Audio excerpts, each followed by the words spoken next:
Hey everybody, welcome to another episode of Should You Play, where I'm going to show you some spoiler-free gameplay and give you my thoughts after playing new games for a few hours, as well as highlighting and checking out at least one of the PlayStation Plus games for each month. In this video, I'm playing one of the September 2024 PlayStation Plus games, MLB The Show 24, the baseball video game sequel to MLB The Show 23, MLB The Show 22, MLB The Show 21, and, well, you get the gist. Interleague Baseball on MLB The Show. Before we get started, let me just get this out of the way. I've never been the biggest fan of sports video games. I love hockey, I love basketball, I love baseball, and I've even worked for several major sports teams, including the Boston Bruins and Celtics. But I never got into sports video games the way that other sports fans have. I could also do a whole aria about how a lack of competition has stifled the genre for licensed games, but for now, let's just talk about the game itself. For those of you who might not be baseball fans, here are the basic components real quick. There are two teams taking turns hitting and fielding. The fielding team has 9 players spread out on the field to catch and throw the ball, while the hitting team tries to score runs by hitting the ball and running around the bases. The game is played over 9 innings, and the team with the most runs at the end of those innings wins the game.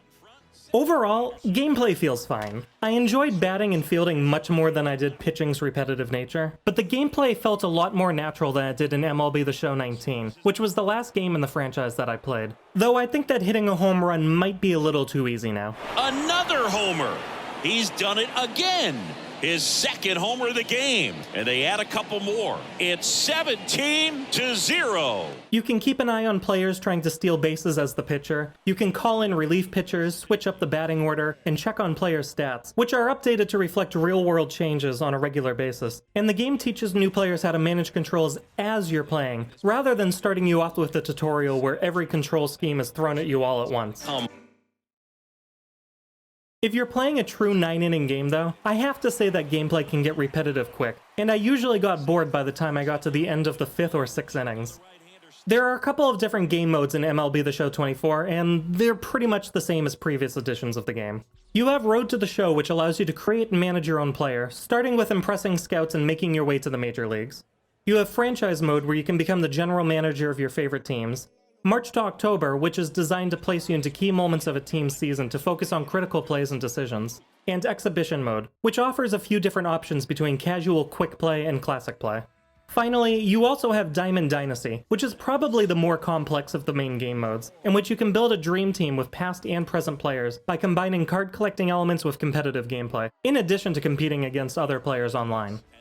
There are also a few other more minor modes such as Moments or the Home Run Derby, but if you're playing the game, you'll likely be playing the other modes I mentioned on a more regular basis.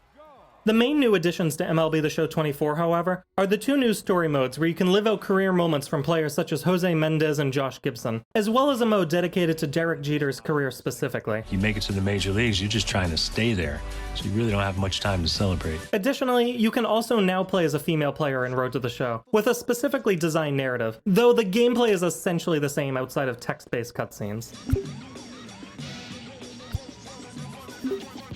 Despite what could be arguably considered routine gameplay, I have to give the broadcast presentation credit where credit is due, and say that playing games can absolutely make you feel like you're watching a live baseball game on television. And that's the inning. But 2 round trippers in this inning. The long ball was working. It's now an 8-0 game. The camera angles are the same, the broadcast commentators are giving realistic feedback, crowd reactions and field noise are mostly consistent, and even replays feel natural. Sometimes the broadcasters' voices are difficult to understand when they're competing with the PA announcers. Back here at Rogers Center, we head to the bottom of the 2nd. So now the Yankees cleanup hitter, Giancarlo Stanton. Which I found to be the biggest issue when looking at the broadcast presentation as a whole, but the developers did a very, very good job with this aspect of the game, and it's clear that there's a ton of recorded content for the broadcasters especially. We'll be back in a minute with a new arm on the mound. The one minor thing I'll mention on this topic is that crowd reactions could feel generic at times, specifically when I was playing at the Rogers Center as the Blue Jays, and the crowd went absolutely nuts when the Yankees caught a live drawing for an out.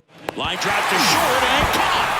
He put a really good swing on that pitch and hit the ball hard. Unfortunately, here's where I'm going to talk about the graphics, and there's a lot to talk about here, as they're nowhere near the quality that they should realistically be at. In a previous episode of Should You Play, I talked about how not every game needs to have hyper-realistic graphics, but real-world sports video games are absolutely one of the places that they should exist. Some of the players look just like their real-life counterparts, but for those that don't, they're plagued with bug eyes, hair that goes through their heads, model clipping, inconsistent shadow effects, effects, and talking animations where their mouths move, but they definitely don't look like they're talking. Which is especially present in Road to the Show, where a lack of voice acting makes the characters look even more uncanny.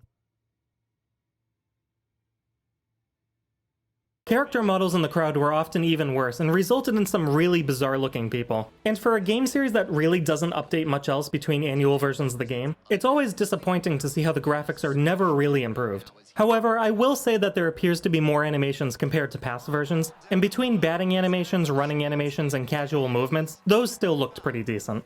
As for bugs and glitches, I've already mentioned a few of the graphics related ones, but MLB The Show 24 also caused my PS5 to crash not once, but twice. And I'm talking about the system itself and not the game application. There's only been one other time that my PlayStation has shut itself off without warning, and that was actually when I was trying out MLB The Show 19 on my PS4. Maybe it's a coincidence, but I've played lots of games on the two systems and it's only happened these two times. In the end, MLB The Show 24 delivers a solid baseball experience, but it struggles to stand out from previous installments. The broadcast presentation is close to perfect, making you really feel like you might as well be watching a live game on TV, but the overall gameplay can feel repetitive, the graphics fall far from what a modern sports game should realistically showcase, and technical issues detract from the experience. The addition of new modes and features is welcome, but I don't think that they deliver enough new content to make up for what's largely an unchanged game. If you're a diehard baseball fan that doesn't really care about things like graphics, you'll likely have some fun playing as your favorite team for the duration of a season or two. But for those of you who are looking for a fresh experience after playing previous editions, you'll definitely be left wanting more. As always though, this is just my opinion. If you're just starting your career out as a rookie, or if you've already made it to the World Series, let me know in the comments what you thought of MLB The Show 24. Thanks for watching, and I'll see you guys next time. 2 outs, nobody on. Justin Turner now. That's hard hit on the line. Makes the catch, inning over.